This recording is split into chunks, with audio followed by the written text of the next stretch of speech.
Dans un communiqué publié il y a quelques heures, les avocats du député Cabral Libye informent l'opinion que le membre fondateur du PCRN, Robert Kona, n'a plus le droit de se prévaloir ni du titre de président fondateur du PCRN, ni de président du parti.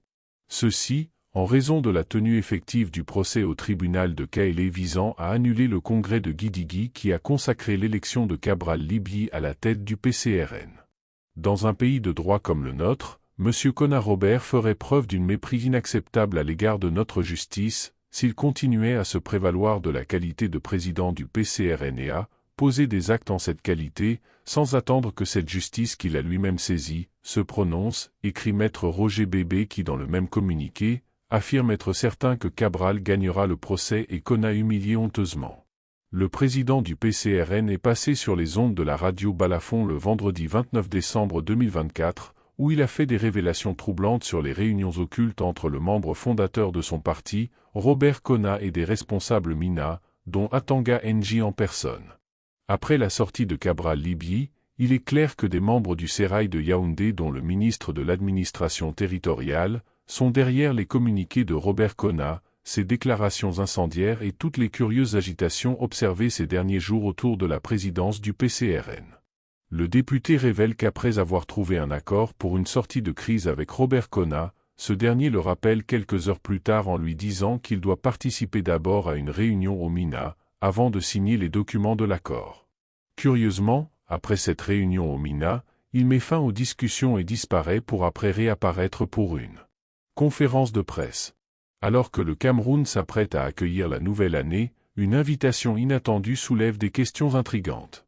Cabral Libye, président du Parti camerounais pour la réconciliation nationale, PCRN, est convié au traditionnel échange de vœux au Palais de l'Unité par le président Paul Biya.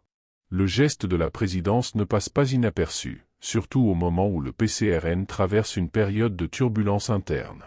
Une querelle de leadership oppose Cabral Libye, élu président du parti en 2019, à son fondateur Robert Kona, revendiquant également la présidence.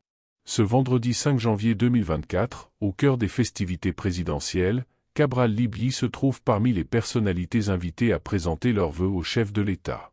Cet événement officiel met en lumière la reconnaissance institutionnelle persistante de Libye en tant que président du PCRN, malgré la bataille juridique qui fait rage. Le fondateur du PCRN a saisi la justice pour contester la légitimité de l'élection de Cabral Libye à la tête du parti. Le procès, initialement prévu le 4 janvier, a été renvoyé au 1er février.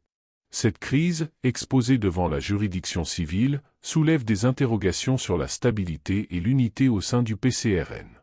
L'invitation de Cabral Libye à cet événement prestigieux pose la question de la perception de la crise au sein des institutions de la République. Est-ce un acte symbolique de reconnaissance, ou bien une tentative de calmer les tensions internes en reconnaissant le leadership de Libye?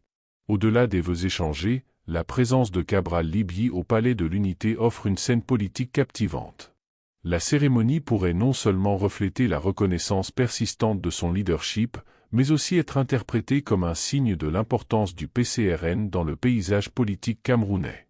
Cependant, les tensions internes demeurent palpables et le procès à venir promet d'apporter des éclaircissements sur l'avenir du parti.